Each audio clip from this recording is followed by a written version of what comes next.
Hello, future people. Welcome to Getting Tabled. I'm Jason the Bruce, and today we're going to be checking out the newborn Strigoi from Carnevale.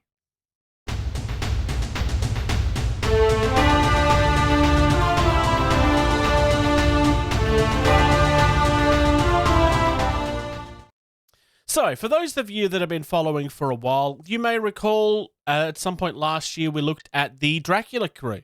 In the time between I had ordered it and when it arrived, it got pointed out that it wasn't a full crew, like the website had said it was. It was an accident that was made on the website. And wanting to give you guys some actual decent advice, one of the things I did was reach out to one of the writers of the new rule set, who was Lewis at the time. He's no longer with TT Combat. And just like, is there what would be the best way or the best suggestions for the audience? I looked at one of those recently, and I'm looking at another one of them today. The advice that I got from him is that these would round out your numbers perfectly legally. The only downside of this, strategy-wise, is that these guys can't actually hold any of your objectives. But we're going to have a look at this. This is the cheapest of your options. And first impressions, they look really pretty.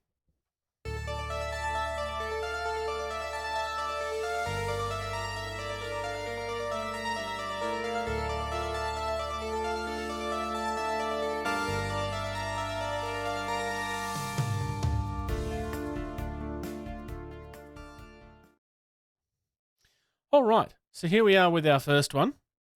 Really nice detail on the outfit here. The clothing, like, because these are newborn Strigoi, so like they're not looking overly posh. Like these, they just almost look like just regular people. At least to my eye, anyway. If you get a look at them, like you can see fangs in the face. They don't show up on camera very well, but they are there. In the picture on the website, she's actually licking blood from her fingers. So I would probably recommend to be doing them up with a little bit of gore in some way, because it would be a little bit more obvious if you do it like that. You can just see the fang there on camera. It is much more obvious in person. It's just because it's insanely tiny detail. We've also got this lovely gentleman. He's kind of tearing. He almost has like a feral look in his eyes, this guy.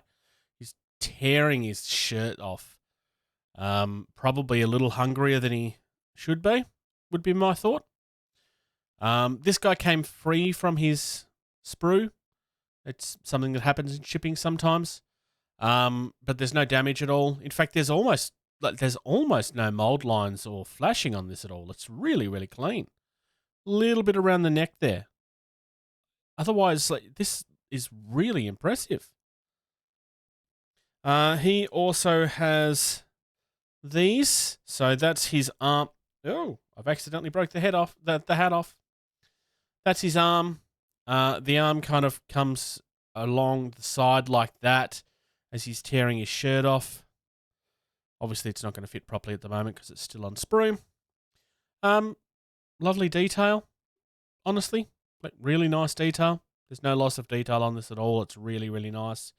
Again, there's really not much in the way of flashing on this. It's really well sculpted. The hat is kind of basing detail on the pictures on the website. That's what it's used for, at least anyway. It doesn't go on the miniature. I mean, I guess if you wanted to put it on the miniature, you'd probably have to drill a hole in it, because otherwise it's just going to look weird. Unless maybe... Any other thought I had is that if you wanted to, you could probably tease it into making it look like he's holding the hat. Maybe. I think it might... I would probably go in that hand if you were going to do that, though. Almost like he's taken it off to reveal his true nature or something. Just ideas, but yeah, on the miniature, it just sits on the base. And then finally, we have Ms. Fancy Pants. And I'm calling her that because, I mean, have you looked at this miniature? She's very clearly very fancy. She's kind of sculpted to make it look like she's darting to the side. Again, really, can I get it to show? She's got a really feral look on her face. It's problem with small detail on a miniature because this resin is insanely light colored, and that doesn't show on my particular camera very well. So I'm trying to use the shadows to my advantage. I like that, like, very thin and not quite gaunt, but like there's features showing. She's clearly, again, like very hungry. The clothing and it's just phenomenal. A little bit of a sprue piece that you'll need to get rid of there. And one that's actually really big and chunky, that one. Thankfully, it's in a spot where you're not really going to notice anything when you take it off. Hands, again, really, really nice. No real loss of detail on there at all. Fingers are all clearly well defined. I think this is probably the highlight of the box, personally. She's just phenomenal. And there we are. That's the newborn Strigoi for Carnevale. I really, really love the sculpts on these. Carnevale has some of the nicest sculpts that I see out there right now.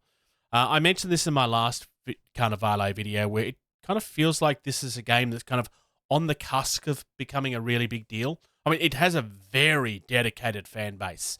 I haven't actually played it personally, unfortunately. That has nothing to do with the game and more to do with my lack of time. I'm currently in the middle of developing a game of my own at the moment. So most of my hobby time goes towards that, because otherwise that project will never be finished. But if you're looking to get into Carnevale and the vampires are the way that you want to go, these are gorgeous.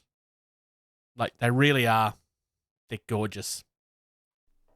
You've made it through to the end of another video. Your next mission is to hit subscribe and comment down below. If you'd like to reach out to the team, consider doing that, gettingtabled@gmail.com. Consider subscribing to our Patreon. For only $2 a month, you get early access to almost every single video that we do. Our most active social media is facebook.com/gettingtabled. It's where you'll find everything first. There's also a Discord.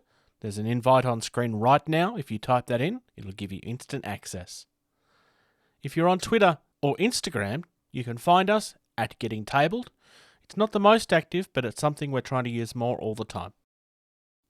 Come and check out Jason the Bruce at Twitch. He does both video game and hobby content. And of course, without question, play more games.